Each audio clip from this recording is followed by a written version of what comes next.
Welcome to Bonehead. This week's episode is kind of special. Stop, cut, fuck it. Don't cut it. No, I wasn't getting my ass up. I didn't have a clue. Anyway. I just didn't like your toe in my butt. My toe's not in your butt. My toe is out. Where the fuck is your toe? Oh, that's my wallet. Oh, it's all the way over here. That's my wallet. Does your ass go to your knees? Yes, it does. Well, you need to have rhinoplasty. Is that what that's called? No, rhinoplasty is the nose. The only reason you know that is because of Roxanne. No, actually, Jennifer Aniston. What about her? She has a nose job. So? Just saying. How did you... Jennifer Aniston taught you the word rhinoplasty? Yeah, I think.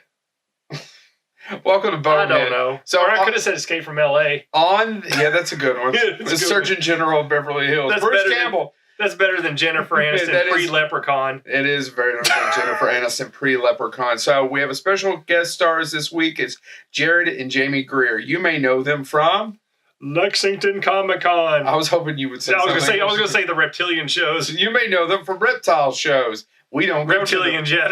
They hold the secret cabal. Interdimensional beings. God, this opening's not going anywhere. No, it's okay. It's about as good as they ever do. So anyway, Jared and Jamie own Lexington Comic Con, and they got their start doing freak shows on the side, actually.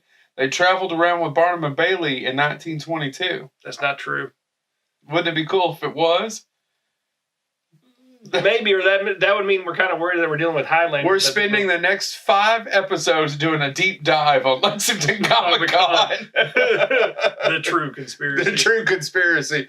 We know Jared's behind it all. Anyway, Jared and Jamie were nice enough not only to come on the show and actually give us a really good interview. It's one of our better interviews in a while. We enjoyed it quite a bit. All of our interviews are great. Somewhere Laura Hightower Wells is going, oh, yeah, that's true. All of our interviews are great, though. But not only did they give us a great interview, what else did they give us, Chad? That's right, herpes. What else did they give us, Chad, other than a great interview and herpes? Are we talking about the thing at the end? What thing at the end? No, Chad, they gave us a 7 p.m. show spot. During Comic-Con, Bonehead is going to have a live taping. So Chad and I argued before this about what constitutes the definition of live. And being there doing a show in front of people is live. To tape. But technically there's no more tape. But people still say tape. It's a recording of a live show. But have you ever noticed that people still say tape? Yes. Why? I don't know. But you don't hear it recorded live in front of a studio audience anymore. That's true. Why not? I don't know. Which is what we will be doing, recording live in front of a studio audience.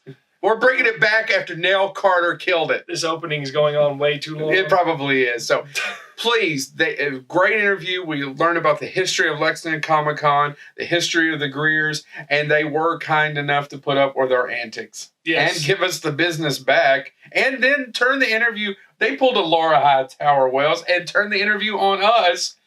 Yep. Right? It's called a conversation. Oh, I've never had one of those. No. I just berate. Yeah, you've been my friend for too long. We don't have those. Don't have them. Tune into Bonehead. Well, actually, they're already tuned into Bonehead. Here's the episode. Listen and watch.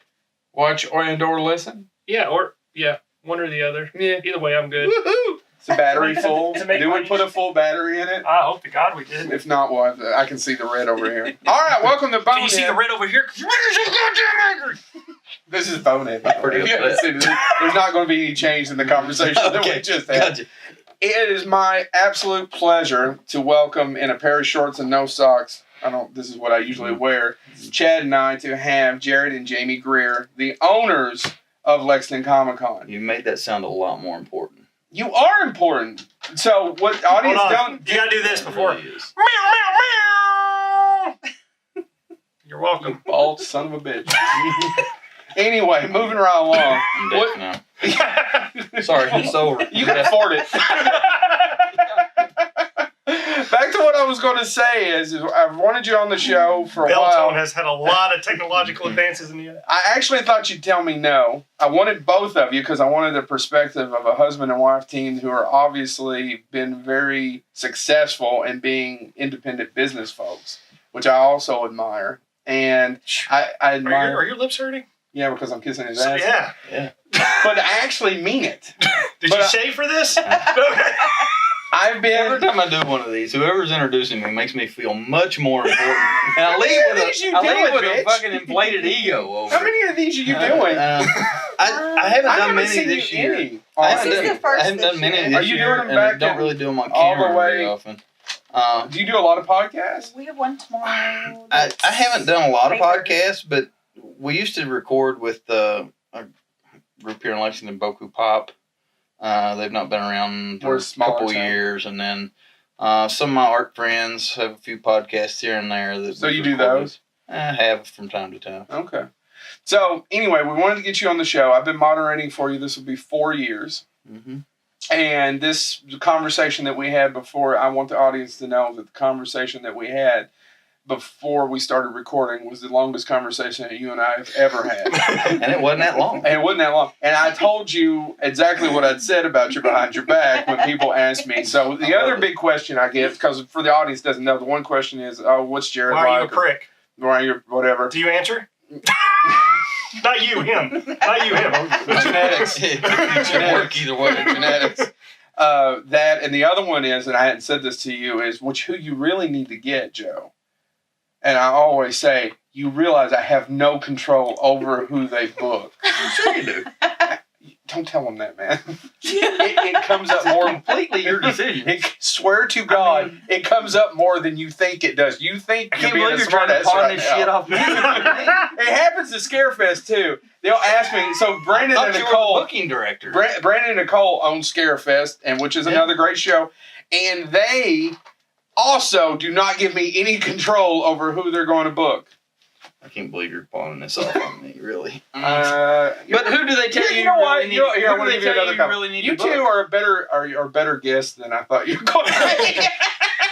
Who do they tell you really need to book? Are you telling everybody we want to book? What you need? John Aston. John Carpenter, John Aston, Sam Raimi. Can you get Hitchcock?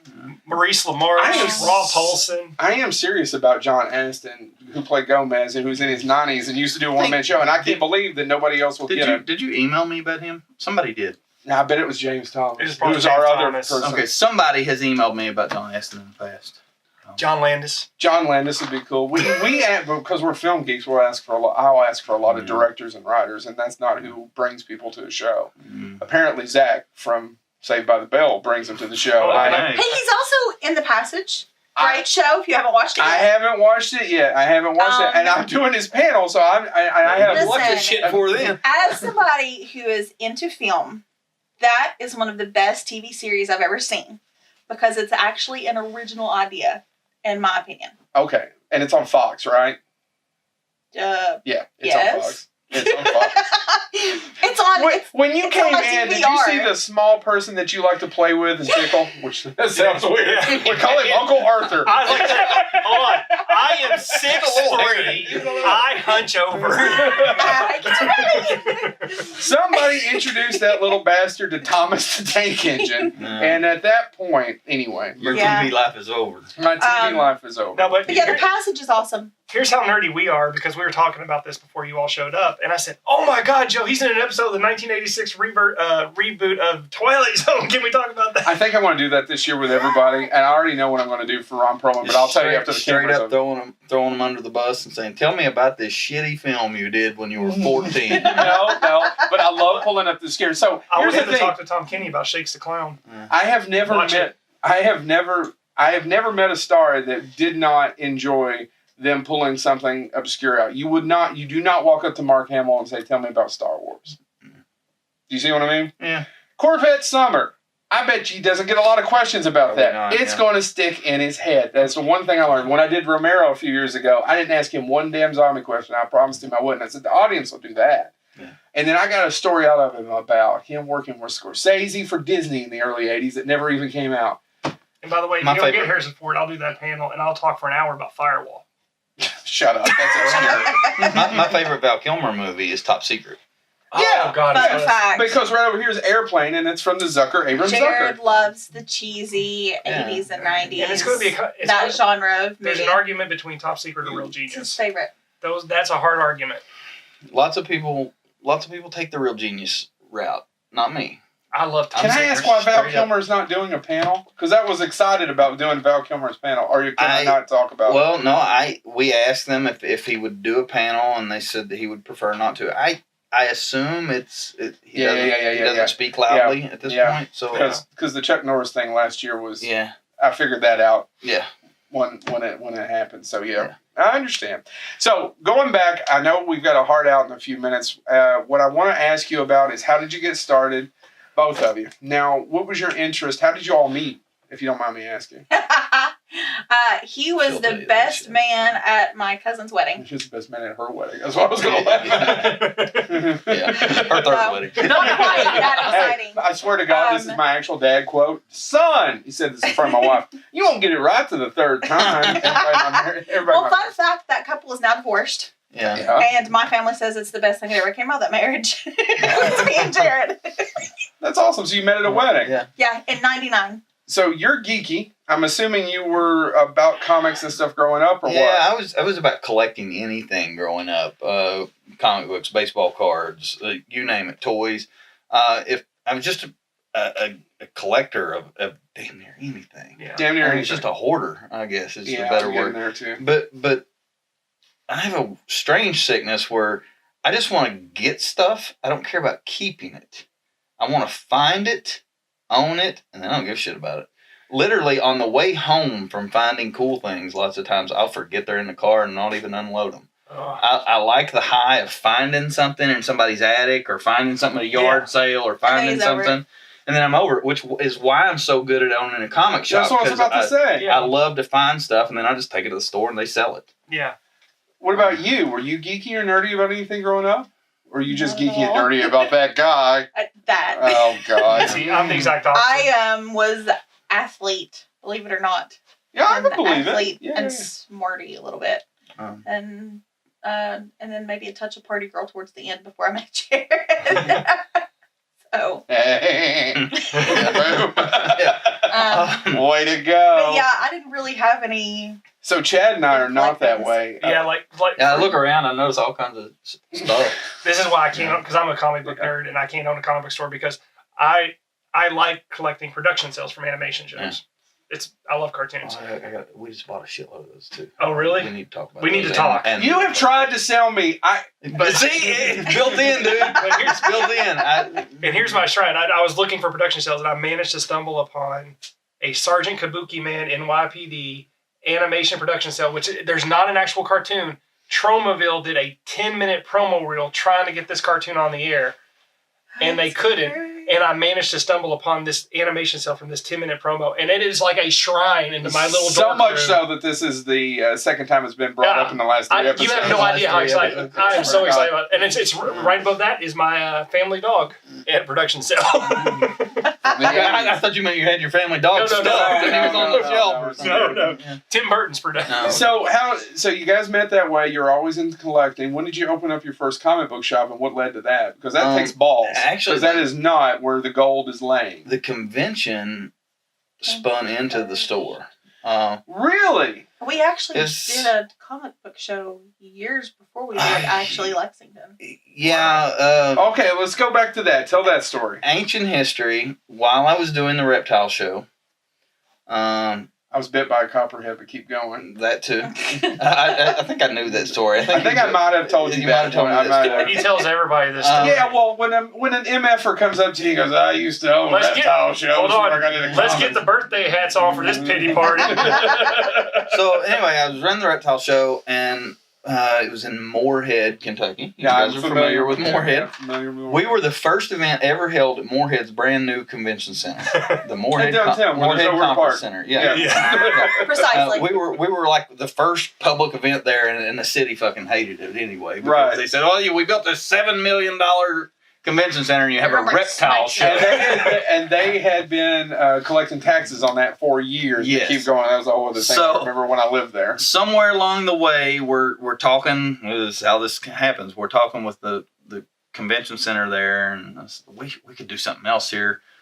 And again, I was a collector, so I said, I know some guys that are into sports cards, and maybe we could have a sports card and comic and toy show all wrapped in one. Right. But I was afraid of the idea, so I did it the same day as a reptile show. And we had the reptile show in one room and the sports card comic show in the room right next door. We even had a section of the wall out where you could go between them. I just have a picture, and I know snakes don't have hands. It was funny as but shit, it's a really. snake looking at like a vintage baseball card, Yeah. adjusting his glasses with the tongue doing this. Yeah, Sorry. Yeah. It's Mr. Peanut of the fucking snakes. Yeah. So anyway, we did that a couple times, and then a friend of mine wanted to buy that show off of me, and it was worthless. But he said, I'll take over that comic show. Okay, whatever. So he took it over, and he did it a few times, quit. Well, how successful was it? Was it more successful than the reptile? About the same. Okay. I mean, the reptile show, any given month, was 300 to 500 attendees through the door, and that's all we wanted. Small. It's all we wanted. Plus, it's all a reptile show was ever going to fucking draw anyway, because everybody's very big niche copperheads. market. Yeah. So anyway, fast forward a few years, that was why we pitched that idea to Lexington Center, partly because we had a little background in it. I was collecting comics and toys. My son at the time was 5. He and I were just stoked on Transformers and Power Rangers at the time, which is why everybody complains that Lexington is a Power Ranger show, but they're always it big. was But built that stand on that. accidentally too, because I went to a yard sale and picked up what I thought were Transformers, and they turned out to be Power Ranger magazines. So hold on, what were you all doing for? I gotta ask, what were you doing for a living? Was it just the reptile show? No. No, my dad had a welding fabrication company. Yeah. And I, at that time, I guess I was working on the floor, but then eventually Dad retired and I took over that company, which I left there officially. October a year. Yeah, about a year and a half Not last ago. October. Oh, you were still working there. Yeah, they just paid me way too much money to do way too little, so I stayed there all this time. But it finally got to where running the convention and then having the stores and all that was just too much I didn't feel like I was doing my day job justice, because I was going there and all day I was thinking about the convention or whatever. Right. So it was just a disservice to that job. So I left there and left some capable people there to run it, and that's so. But you inherited this business from your dad? Sorta. Okay. I inherited the job, not necessarily the business. My dad started it, but it was corporate backed. I mean, it was kind of it was a shareholder owned place. Okay, I understand. Sort of deal. So they're still going without him. They're still there without me or Dad. Right. So what did you do, or what do you do? I'm everything. Jared's PA. From the time I know I wasn't going to say anything, but I appreciate you doing it, because I get shit for making those jokes all the time, and I've tried to be better, and you're just going to make me worse. If you'd have had the knob creak like I tried to with the Basil Hayden on the way down. I almost thought you said if you would have had the knob. I'm like, Joe. I've heard that several people have.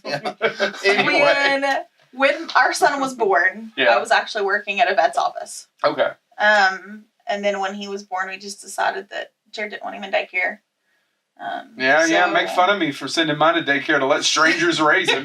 You all are really into animals. You probably got a better outcome than mine. Mine's a piece of shit. Not really. Does he listen or watch these things? Probably I'm gonna make him now. He's 14. He's he's not quite 14. That is the age for this to cause a lot of damage. I'm glad you own all these. There you go, buddy. Comic Cons, because you're about to pay out some serious money. Anyway, psychiatry bills. I just kind of, I chase Jared around and say, "What do you need, baby?" Is that what you do? Really? She chases me around and says, "Hey, you left your wallet," or "Hey, here's your keys." In all honesty, when we're not conventioning, you'll find me at the Ashland location in the back room scrubbing the toys clean, completing them, repackaging them, and pricing them to put out at our stores. Do you like that? Because you're not. I have my moments. It's really fun. I find certain things that I really enjoy doing G.I. Joes because I'm really good at putting those together without having to search everything up. That's cool. I have other things where I'm like, what? It'll take me 2 hours to research this figure. It's like, what the hell is this figure? So we buy collections of vintage toys, and they come in dirty boxes out of somebody's attic or barn. And so I take a toothbrush Jamie and we have another girl, Alora, that works there, and they clean and match all the weapons up with everything, and then repackage them. And so right. And then they get distributed to the free stores. Right, and if you're over here, I've been to the Inner Geek over here, and we went at Christmas. That's another reason why I couldn't do that, because I'm just, if I would have had that in my hand, I would have been going, because I go into that store and I watch. He does the same thing when he's thinking Jamie of your life. Jamie is really good at that because she doesn't care about most of the shit. If it's E.T., if it's Labyrinth, you're a goblin baby. David Bowie codpiece. She'll keep that stuff. That kind of stuff I usually keep. Every once in a while there'll be other things, like there was this little pink and white dog that I had when I was little that's literally name was Poochie. We got one of those in a collection not long ago, and I was like, I don't know what happened to mine. I'll just take it and sit on my shelf. You could do that. But go ahead. Well, I was just gonna say I go into the Inner Geek, and that glass case with the Transformers in it, I just sit there like it's a museum, and I just go, No, I am terrible at Transformers. I do have a guy. We pay a guy to come in every once in a while. He'll go through my tubs and match them all up and say, these are complete. And I say, cool. And then I'll clean them and look them up and price them. Well, the thing is Chad and I love collecting, but we're both cheap. So we go into the Inner Geek. Well, I've actually only been there once. We went right before Christmas. And I was looking around, and I wanted to buy things. I'm sorry that I didn't buy anything that day. No. It's okay.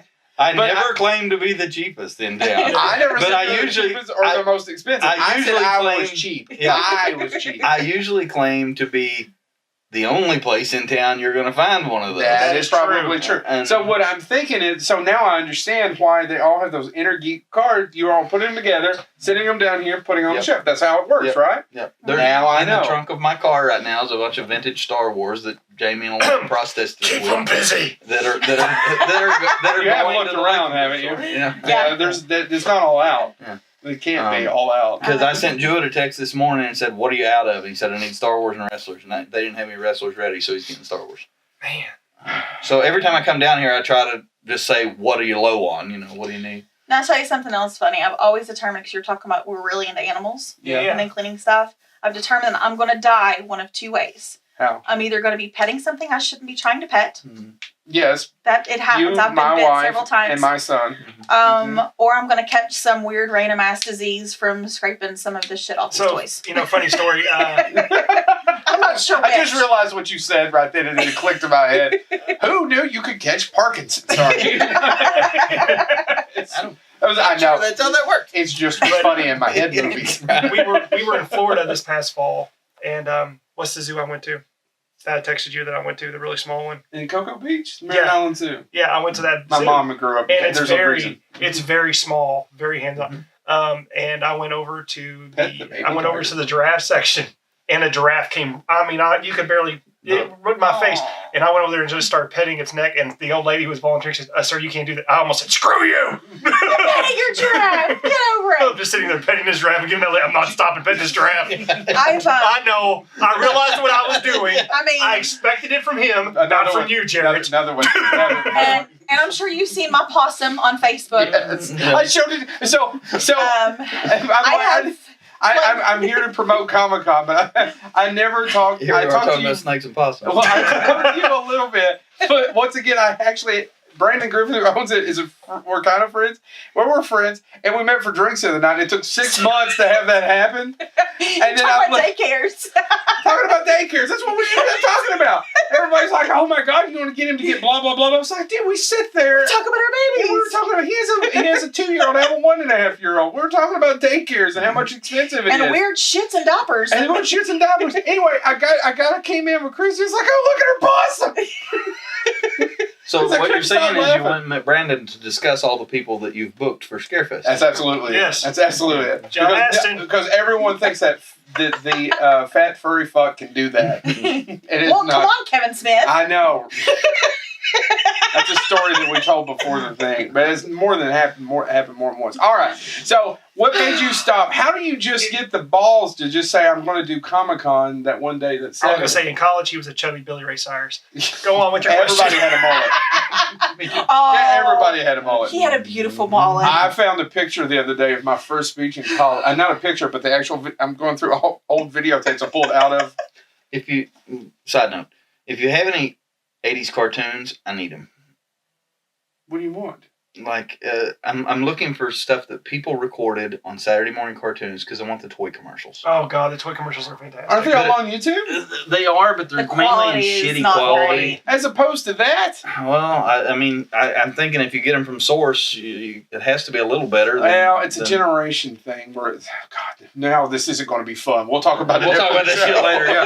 We'll talk about it after the show. We'll keep getting distracted. But isn't most of that on YouTube? So anyway, you just went to Lexington Center and said, I want to put on a show about snakes. And they're like, we don't want any snakes. And you're like, well, how about some comics? And then you tell them, well, exactly. It's a free roaming. I thought we'd get to know each other and they would see that, that I wasn't an idiot. And but now they're more convinced I'm an idiot. But that takes capital. That takes money. What makes you ballsy think I'm just going to go rent out the convention center for a day? At the time, I didn't really see it that way because I was approaching it from the same aspect as we were approaching a reptile show, which was, I got to have a little bit of startup money to rent the room. But then I'm just going to sell tickets at the door, and it's not, at the time we never really thought it would turn into something like this. No, but you had to think you'd at least cover your costs. Yeah, well, yeah. We weren't sure, and the night before the show, the first year, I had spent way more than I ever thought I would. I can imagine. And my sales rep comes to me and she says, how many do you need tomorrow to make it worth your while? And I said, well, I think I need to get like 2,000 people. And she said, it was $10 a ticket. Yeah. Right? Yeah. Something like that. Because me and our other best friend. It was $8 if you bought in advance or $10 at the door. I paid the extra $2. Yeah. You're welcome. Yeah. As did I. Yeah. Yeah. So it stood like this for a few hours going, isn't this great? And we thought, well, this is never going to work. It's never changed. It is great. Isn't it great? Look around. So I remember after it was over with, the next morning I was like, I don't know what the fuck just happened. And I called my dad and said, I've got probably more cash than I've ever seen in one place at one time in my life. How many tickets did you sell that first year? Do you 4,300.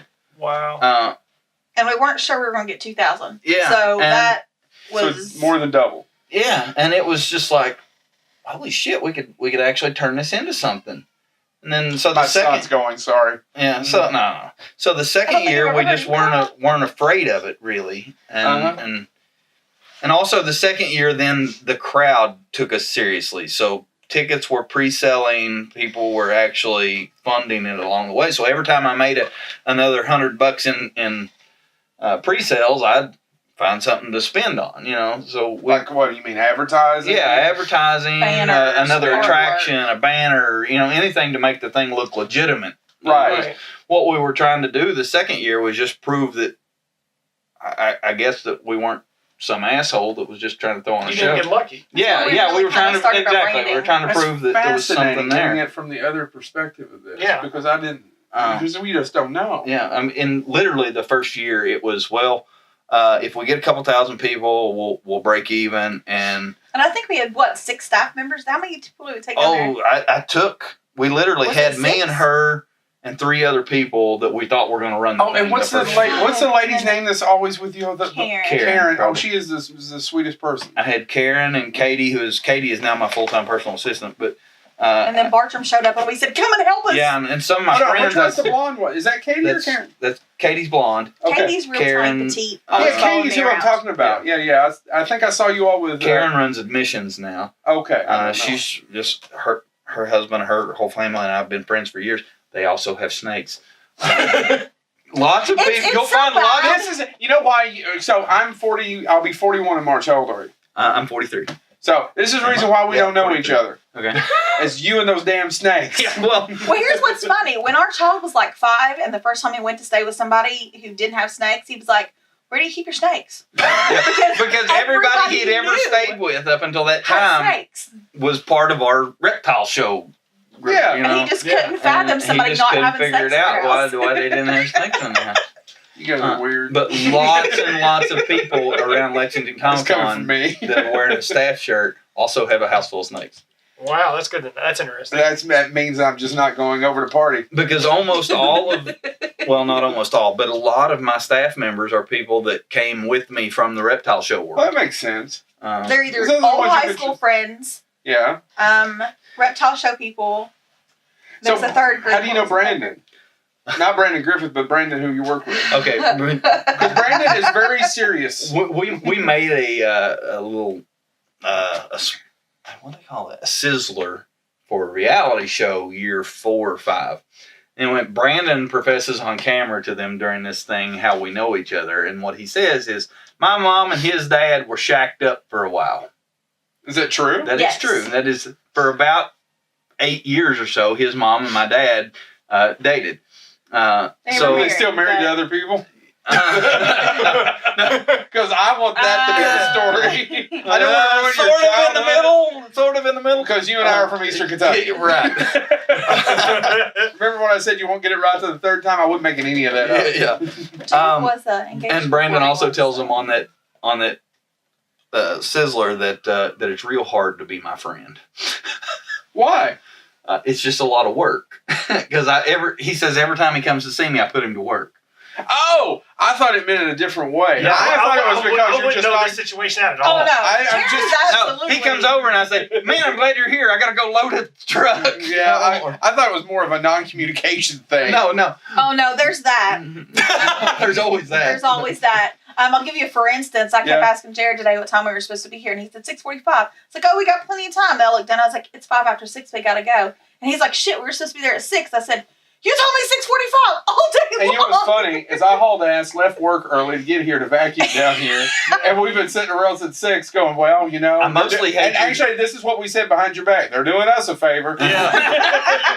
What are you going to do? They're doing us a favor. That's exactly what we said behind you. They're doing us a favor. We weren't just sitting around. We were because I'm going to tag Lexington Comic Con on this. I'm going to post it on your page. I'm going to do all those things and subscribe to Bonehead. We were actually still in a meeting. Yes, you gave us a panel, but we haven't got to that yet. I want to talk about that towards the end. Yeah. So, so we are doing it. I forgot where we left off. So the second year, who was the guest the second year? I don't remember. The major guest the second year was Peter Mayhew and Billy D. Williams. Okay, we went to Billy D's panel. Yeah. Yes, we did. And Billy D's panel was a disaster the second year because they didn't tell me until it was like 3 minutes before it was supposed to happen that, we need AV in that room so we can get... You remember this? Yes. I don't remember any of we this. can get a laptop in there. And I said, oh, okay. So the 3 minutes before the thing's supposed to happen, fucking the AV guy gets a projector in there. So they give me the laptop. We hook it up. We plug the thing in, and I got the video, but I got no sound. Yeah. So how do I get the laptop into the sound? And that took 5 minutes into the panel probably to get it all working. And because they insisted that Billy D play this montage. It was a montage. It was. Before he had his own sizzle reel. Yes, it was a sizzle reel that they had to play before he would come out and face the people. And then also, I think he didn't want to take questions about Star Wars. No, I don't remember that. Star Wars had been announced about them coming about 7 with JJ and the new Star Wars: The Force Awakens had been announced, right? Yeah. It was, and he was talking about and I remember him saying, if you want me in it, you need to contact and get on social media and let them know that you want me in it. Do you remember that? I remember that. The guy who was moderating that panel. Derek Mang, yeah. Yeah. It seemed like he was very enthusiastic about getting that sizzle reel on. Yeah, he's Billy D's agent. Oh yeah, oh God, he was making such a big deal about that sizzle reel beforehand, and he would not talk to anybody. And then he played that sizzle reel, and I'm like, good God, that's like something I edited in high school. Chad used to be the head editor for WKYT here in town. Derek's a good guy. He's 100% laser focused on his clients, he's got a job. Yeah, no, I get it, and I'm not judging him on that. It was he was making a bigger deal about that sizzle reel, and I'm just like, So, and I was just dumb as a post too. I just had no idea that.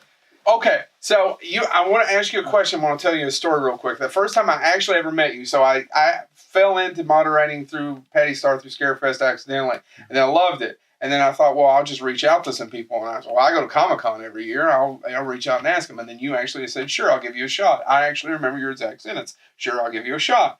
And then you gave me 3 panels. And then we waited in line, and this is before we had our kid, because my wife is a huge Doctor Who fan for Karen Gillan. Mm-hmm. Like everyone else. Get all the way in there, and I see that there's some people at the front of the room. And what I do, I introduce myself to the people who run the room. I go, I was going to moderate for the one after. You don't remember this. Yeah. And I said, my name's Joe Lewis. I never met you. I didn't know who you were. And apparently her agent's there, you're there, and whoever's in the room. And you go, oh, you're Joe? Will you do this panel? And I said, I didn't do any research. I'm doing the ones after it. And her agent's like, no problem. She's a pro. She knows what to do, but we have to have somebody up there. Do you remember any of this?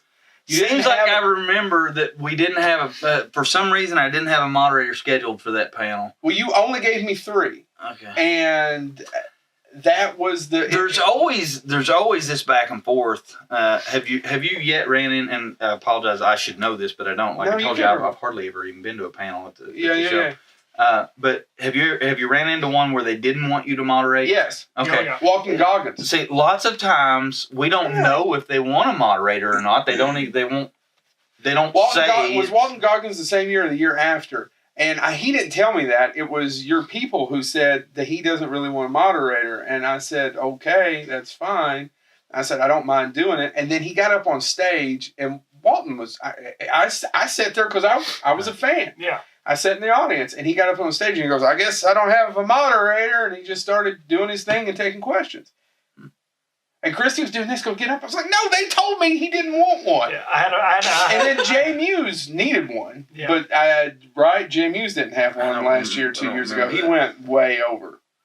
Yeah. He went way over. I can't imagine. I can't imagine. Loved them. I'm sure it was not a knock on him. He just went way over. He likes to talk. He likes to talk, but... Kevin Smith outed me on Facebook, and I'm not gay. What did he say? I gotta hear the story. I don't know. I'm a huge Kevin Smith. He told everybody on Facebook. Facebook Live. We were escorting him through a passage, and him and Jay are on Facebook Live while we're walking through this back tunnel. And I'm behind him. Me and another guy are behind him. There's people in front of him, and he looks and he turns the camera to me. And he says, "See these guys? They suck each other's dicks." And then he turned around and goes right on to us, like 7.2 million people. And I was like, oh, okay. I was like, Kevin Smith is one of those people who I'm actually terrified to meet. I won't even go to his nicest guy ever. I won't even pay for an autograph. Never met him. I won't even pay for an autograph because he is such an icon to me that in high school, when I got into film, he was what got me into film. And met Jay Muse. Brian O'Halloran and I had a long conversation before the panel. We hung out. We had a great time. They actually pulled me over at the end of the panel to do their picture for their Instagram and Twitter that they were doing for all their cons. That was really sweet of them. But I've never met Kevin Smith. Yeah. I met everyone else in that View Askew. It's one of my top 10 highlights of he Kevin came, and Jason that night. Kevin didn't want to stay in Lexington. He was only supposed to be here one night for the podcast. He didn't want to stay in Lexington because there was not a hotel with a balcony. Because he could smell weed. Right. Whatever. No, that's exactly the reason. I will say it. That I know enough about the man to know that he goes out so he can smoke pot. Yeah. He wanted. They put him in a hotel in Cincinnati. They flew him into Cincinnati. He rented a car. He drove to Lexington to do the thing. Did he drive by himself? He did. So me and Brandon, and you know Brandon's really short. Yeah. Okay. Derek, I was going to say. I'm going to say I don't even know who Brandon is. Well, you need to get him involved. Derek is the guy that follows me around, who is like 7'2". You seen this guy? He towers over Jared. He's usually right behind me at the convention. And basically, is he the one that grabbed my arm and said, "No talking"? Usually, his job is when people don't look him in the eye. When people walk up and say, "Hey, there's something going on" or whatever, Derek will break away and go handle it, and then he'll come back to me to give us a chance to handle two Derek's things. also the only person that I have ever been able I to. don't know Derek. He's the only one that can get Jared to eat the whole weekend. Yeah. He's like, eat. So you don't have that problem with me. Me and Brandon and Derek are standing on the street watching for Kevin Smith to pull up on the side because he's in a rental car on the phone saying, I'm on Main Street or something. So we're watching for him. He pulls off the side of the street on the sidewalk. He gets out of the car. Me, Brandon, and Derek are standing there. He said, "What the fuck? Are they small, medium, and large in Kentucky?" I was like, "That's perfect. This is going to be fucking a great weekend." Anyway, the thing I was going to tell you about how good a guy Kevin was is he came down and at midnight after their podcast, Jamie says to him, "Man, it would have been so cool if we could have got you here for photo ops." And Kevin's management will tell you Kevin will absolutely not do photo ops. Why? I don't know. We reason. asked and they said he's not interested in doing photo ops, whatever. I think they just protect his image so hard or whatever. But anyway, so at midnight, Jamie says, "Man, it would have been so cool if you guys could have done photo ops tomorrow." And he said, "Well, I'll do photo ops. I don't care." So.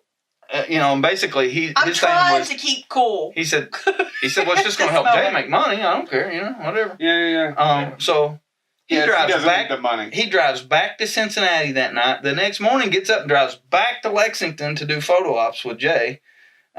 Overnight, we pre-sold like 225 photo ops from midnight. I remember that. Well, and it's crazy because when I left them, I was like, play it cool.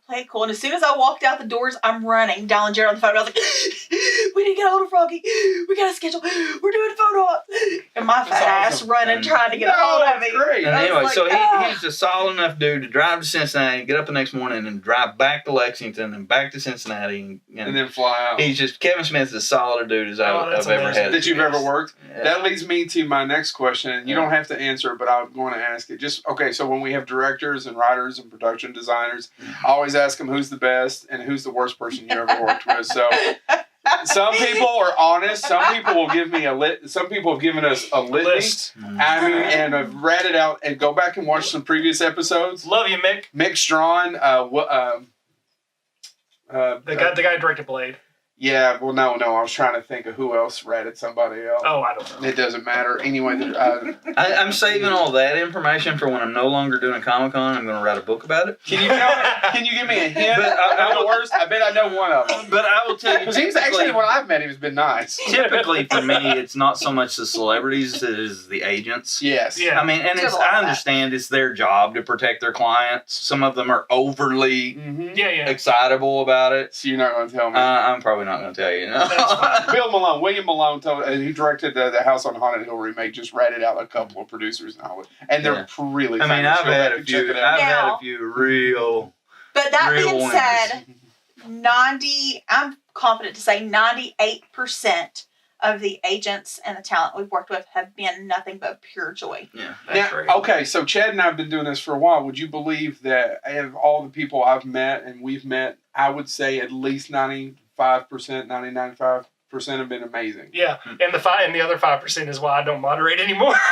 Because that's who I got to go. I mean, really, the statistics are pretty good. Yeah. I tell people they're like normal people. So, like Karen Gillan's a huge star. She's just in the horror films of Stanley Kubrick. Well, she and I talked about it for a few minutes. She didn't want to talk about Doctor. I mean, she doesn't mind. Yeah. But we had similar interests. Most of them are great. They're just like anybody else. 90% are okay. 10% are assholes. That's the only Comic Con I wasn't. I had something came up and I wasn't able to attend, and I didn't know she was there. I would have actually changed my mind. Who's your favorite panel you've moderated? My favorite was George. The best one I ever did was George Romero. Yeah. Now, I don't know my personal favorite, and then he died a while later. But my favorite one is because I have a hard time. I'd like to do more Comic Cons, and I think I'm pretty good at it, or I'm decent at it, and I would like to do more. And then later he was at one in New York, and they got a fairly famous director to do his panel, and I watched it on YouTube, and I thought. This is boring. He's asking him the same shit about Night of the Living Dead that we've all heard. Yeah. And let's find out about the man. Let's go somewhere. Like I was telling you, you don't talk to Mark Hamill about Star Wars. Yeah. Your audience will do that. Get him primed on something else so that you can lead the conversation somewhere. That's what you're supposed to do. We worked that panel together, and he said, and I supported him on this, and I said, we got to do this, is that he went to Romero and said, I don't want to ask you any questions about zombie movies. And when Romero said, he said okay, and I said, what do you want to talk about? He said, and I don't know. He must have knew he had cancer. I didn't know it. I knew he was sickly, but he was smoking Marlboro Reds, and he's tall. He's like 6'4", 6'5", and he was in. It doesn't matter. Anyway, he said, I'd like to talk about the ones that got away. Yeah. And I guess he was being, and that's what we did. Yeah. And then the audience asked about zombies, and then he was open to it because he was like, "Oh, I wouldn't mind. I'd like to do a Trump zombie movie." Yeah. And it was just brilliant. But I don't know that one. He told an amazing story that we never knew about. He actually had a deal with Martin Scorsese. They were developing a TV show. They were for Disney. A ghost story for Disney, and I mean, that was just like that's one of the best paintings. I don't know if I've ever. Well, this is about you. Stop turning this on me. No. Those things. I really hit it off with Greg Grunberg that year. Yeah. He's a super nice guy. He talked to me afterwards, and he actually gave me a compliment. I wouldn't talk to him. I wouldn't talk to him before I left that Sunday. I was a little like I really thought Grunberg would be a bigger hit than he was at the show. I'm always amazed. There's usually at least one guest that I'm really surprised how many people come out for him. Last year would be Matt Mercer. Because John Stith, we all know John Stith. John Stith, by the way, called me last night when he found out which panels he was going to do. And he was going, "Oh, yeah, Joe, I was looking on YouTube. That Matt Mercer thing's up to 50,000 hits." Yeah. I know, and nothing against Matt Mercer. I have no idea who he is. Yeah, well, I know he does gaming and D&D, and I didn't know that. I'll tell you the thing behind Lexington Comic Con that we haven't touched on yet. The first year, my son was 5. Yes, and I said to Jackson, my son, I said, "So if you wanted to meet somebody famous, who would it be?" Mm-hmm. And he said, "Well, Tommy, the Green Power Ranger." That quick. So I called Jason Frank's karate studio in Texas. That's I how said, that "I'd went like down. for you to come to Comic Con in Lexington, Kentucky." And he said, "I don't do Comic Cons, man." I said, "Well, do you like money?" And he said, "Yeah." I said, "Well, I bet you could make some money if you come out here." He said, "Man, I'll tell you what, if you make me just a small guarantee or something, I'll come out and do it." Because I explained to him that I said, if nothing else, you'll make a little money. I'll get to be a good dad. My kid will be happy. It'll all work out. He said, "Well, I don't really think people will come out to see me at a Comic Con." I said, "I did an Anime Con one. They came to those, but I don't think they'll come to a Comic Con for me." I said, "Well, let's try it. I'll make my kid happy." And literally, Jason Frank is what built us. I mean, I mean, the first year there were 4,300 people through the door. 3,750 of them were there to see Jason Frank. And dressed like Power Rangers. Yeah. Yeah. And that is what propelled us to, oh shit, we got something here. Mm-hmm. Fast forward a few years later, I asked Jackson, I said, who should I book at this show? And he said, Matt Mercer. And this has been... I said, who's Matt Mercer? He said, well, he's a voice actor on Attack on Titan. Because this has been several years ago. Yeah. I said, okay, well, I'll do that. It took me 3 years to get Matt Mercer here. Why? He just wasn't doing many cons and didn't really. He still didn't like money. He's still didn't really want to do it. I think he was overwhelmed. I think he gets overwhelmed when he goes to. He not in a bad way, but is he an introvert? Kinda. He came here this year. He left with just, I'm sure, a suitcase full of money, but he also left just from hanging around him for very long, probably with the burdens of half of Kentucky on his shoulders. I mean, people were coming to him and just pouring their heart out to him, and crying. Oh my God, you've changed my life, and I was trying to get better and be a better person. You're inspiring me, and all this. And I mean, he's supposed to pay people were coming and crying to him, and he was crying back with them, and wow. And I think but I don't think he's done one since. And we tried to get him back this year, and we wanted to get the whole to no interest at all. Right. And his wife is a voice actress. And he's a voice actor. Several of the other people that are in his D&D game are voice actors. The agent that brought him here last year has tried to actively book him ever since. He's never accepted a booking since. Wow. So that's interesting you say to us because what we get a lot is that we look for a lot of obscure people. So we've tried to book a lot of people who did Muppets as actually for Jim Henson and who are the puppeteers. And most of them, the answer they will give, and James has had a lot of experience in this, is nobody wants to talk to us. Well, yeah, we want to talk to you. The first few years, we were booking a lot of random obscure Power Rangers, and I was finding them working at insurance agencies and things like that. And we were bringing them out and flying them out.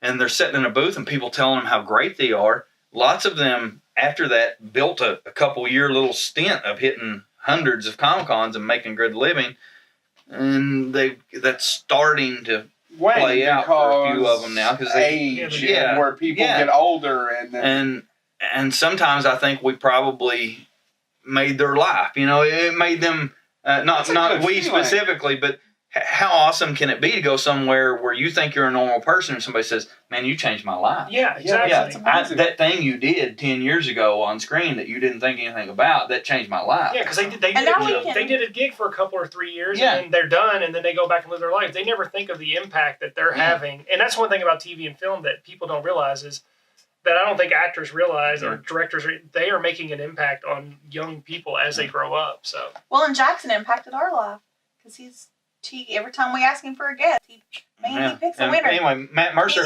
you'll notice I had him at the most inconvenient spot in the convention center to manage a line because I really did not understand the drawing power that he would have. I didn't either. His panel was much bigger than Chuck Norris's, to my knowledge. Yes, it was. It was the biggest panel. Because I thought Chuck Norris was going to be full, and it wasn't. Yeah, Matt Mercer's panel was the biggest panel we had. We turned away. Sunday morning we opened at 10 a.m. Mm-hmm. At 12 minutes after 10 on Sunday, we capped his line for the day. Yeah. Wow. We didn't. And it was people were coming to me crying and, oh my God, just let me get in the line. I said, the line's too long. He won't get through everybody that's here today. And it was he won't come back. Yeah, and can't get him back now. I mean, and not anything against him. He's a great dude. No. But he's just we're not. He's not built that way. I think. Some people are built for that, and some people aren't. And right. He's just. I know you guys have got to go in a few minutes, so there's a couple of things I want to ask though before we go. Is that the best thing about running a con? The story you all just told about all the dreams you've made come true. What is the best thing for both of you for doing this? I really love making people happy. Yeah, the best thing is when somebody... Then why didn't you tell me where the food was? The best thing for me is when somebody who I don't know approaches me somewhere and says, "Aren't you the guy that runs the Comic Con?" That's your best thing? That's your favorite? Yeah, but then... Because you're kind of... Sometimes you seem like an introvert. Me. Okay. And that's like...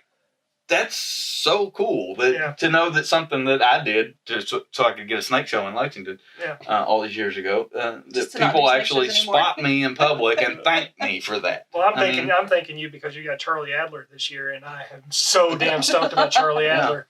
But it's just really nice to see that, especially the people with their kids, and their kids are crying and they're beaming because they're so excited, and it's just the happiness that. You can bring all these people together, and everybody there can find something they love. Yeah, I'm taking my 4-year-old this year. So I have one last question. Do you have a question?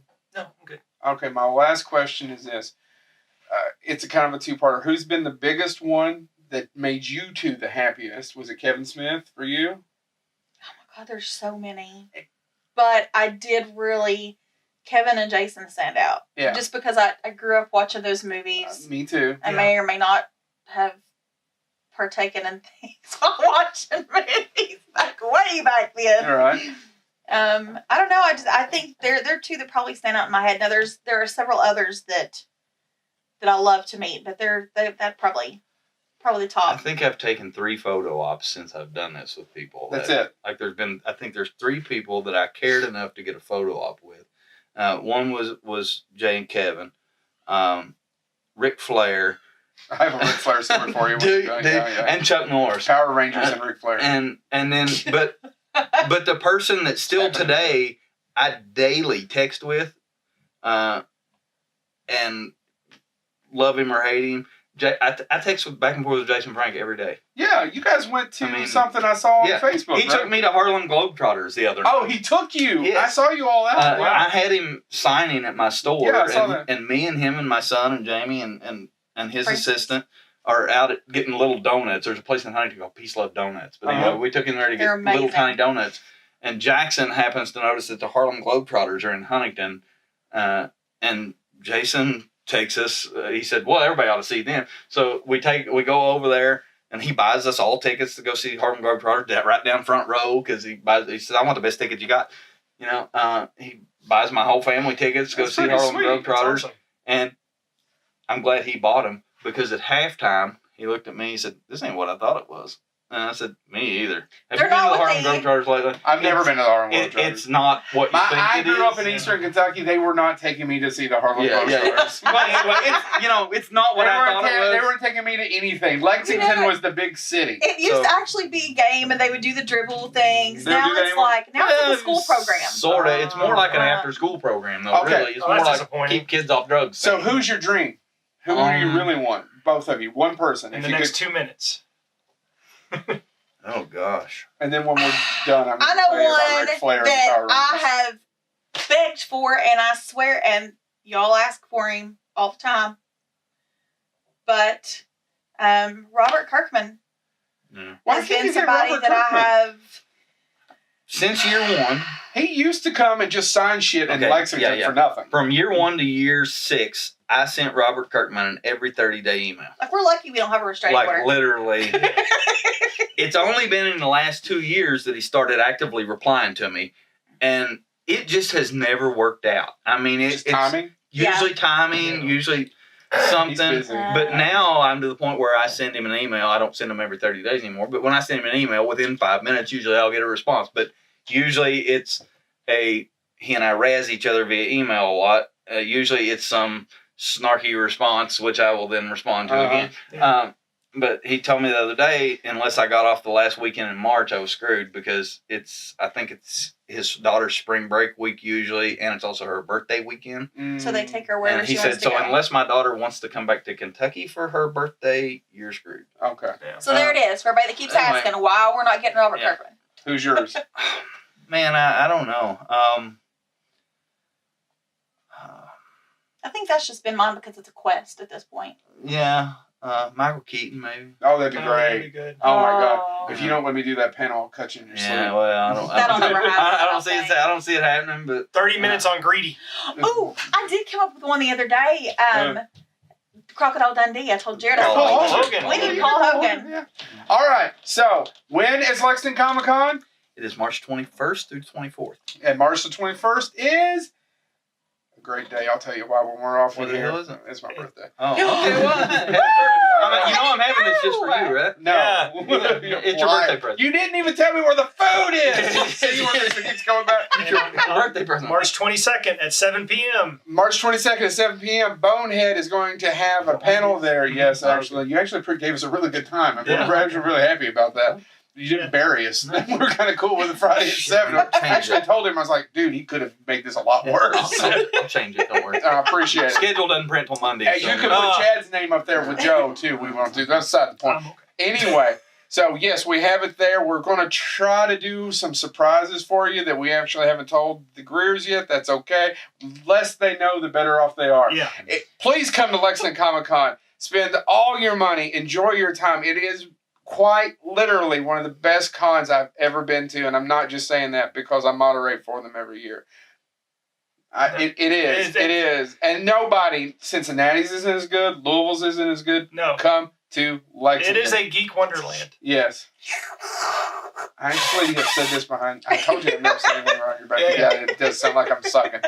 Anyway, that being said, the Greers suck, and I need you to subscribe on SoundCloud, Spotify, YouTube, Spotify. There's one more. YouTube. Yeah, that's what it is. SoundCloud. Subscribe, share on your social media. Thank you all so much. Bonehead out. Damn it. This is not as bad as you guys thought it would be, is it? No.